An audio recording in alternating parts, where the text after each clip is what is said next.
Question हुआ। नहीं, बतौर नेता कैसे लगते, मैं ये पूछ रहा हूँ। बतौर नेता मुझे कैसे लगते हैं वो तो दिल्ली वालों को पता होगा। दिल्ली वालों को पता होगा वो कैसे हैं एज अ नेता। बाकी जो हमारे, देखिए, जो हमारी डेमोक्रेसी है, हम हमेशा कहते हैं कि लोकतंत्र में जनता ही जनार्दन है, भगवान है, तो उन्होंने चुना हुआ है उनको, and he is the rightful candidate and he is the rightful winner. तो हम कौन होते हैं उनको क्वेश्चन करने के लिए? तो अच्छा है, हम उनको जितना एक मुख्यमंत्री जी को सम्मान जो मिलना चाहिए, जो उनका एक राइटफुली डिजर्विंग प्लेस है, हम उनको देंगे। Why not? जनता ने उनको चुना है। ये थोड़ा सा आप पे क्रिटिसिज्म भी हो रहा है कि आजकल आप थोड़ा सा डिप्लोमेटिक हो रही हैं। जैसे अभी आपने केजरीवाल जी को लेकर बोला, तो आप क्या चाहते हैं?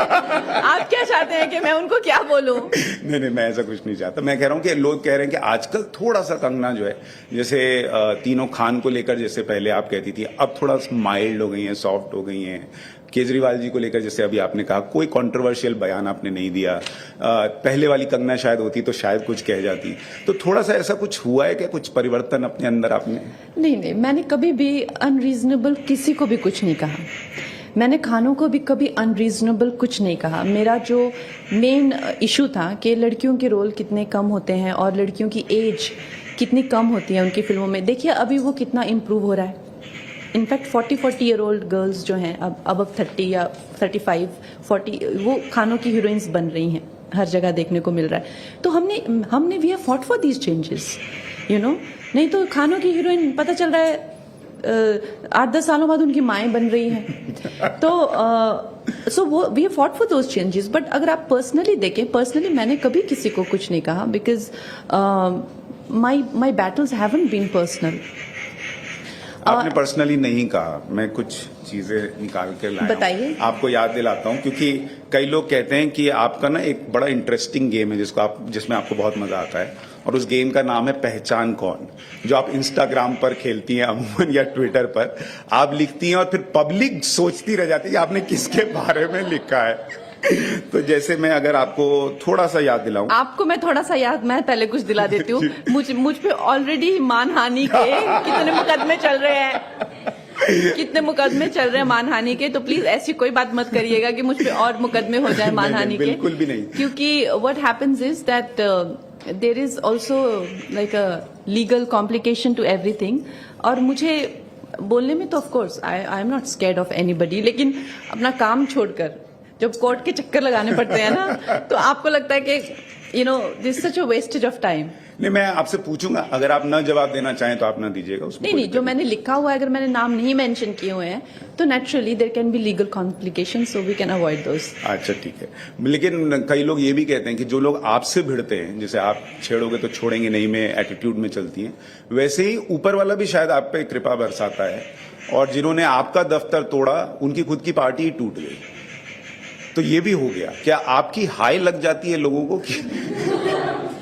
कि मेरे साथ करोगे तो ऊपर वाला सजा देगा? देखिए, ऐसा नहीं है कि मेरी हाय लग जाती है कुछ। जब भी किसी इंसान का एक बुरा वक्त आता है ना, तो वो स्त्रियों का अपमान करना शुरू करता है। आप कभी भी देखिएगा, कोई भी इंसान जो एक महिला का अपमान करता है, या मैंने भी हमेशा नोटिस किया है कि जिन लोगों को महिलाओं से एक जेलेसी होती है या एक तरह की इनसिक्योरिटी वो रेगुलरली फील करते हैं, उन लोगों को जिंदगी में उतनी सफलता नहीं मिल पाती जितनी कि वो लोग जो अपने माता के बहुत चहीते हैं।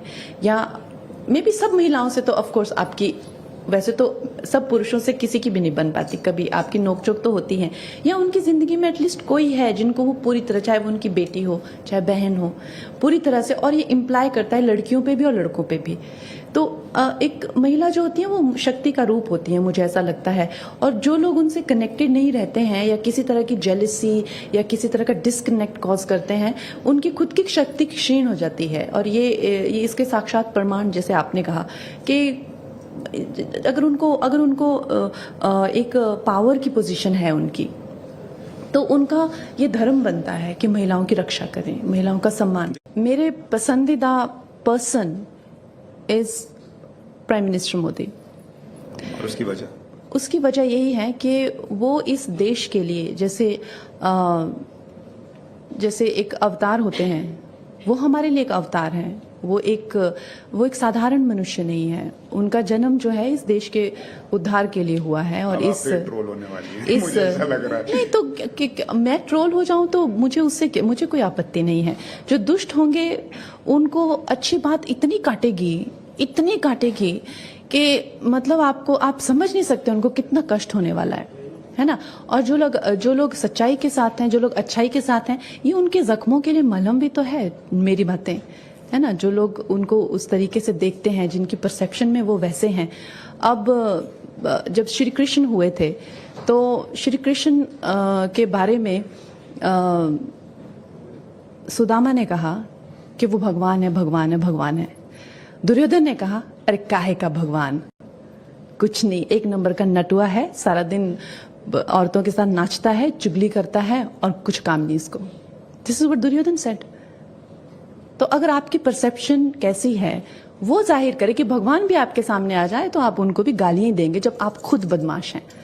देखिए, मैंने हमेशा से कहा है कि मेरे लिए हिंदू, मुसलमान, क्रिश्चियन, जूस या जैन, बुद्ध ये नहीं है। मेरे लिए या तो देशभक्त हैं या तो देशभक्त नहीं है।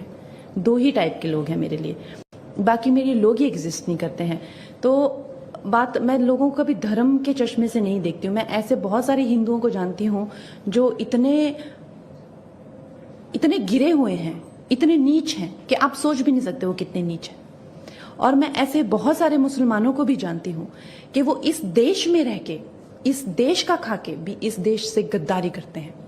तो मुझे पता है सबके, you can't close your eyes, आप देखते हैं दिन में हर एक टाइप के लोग को आप मिलते हैं।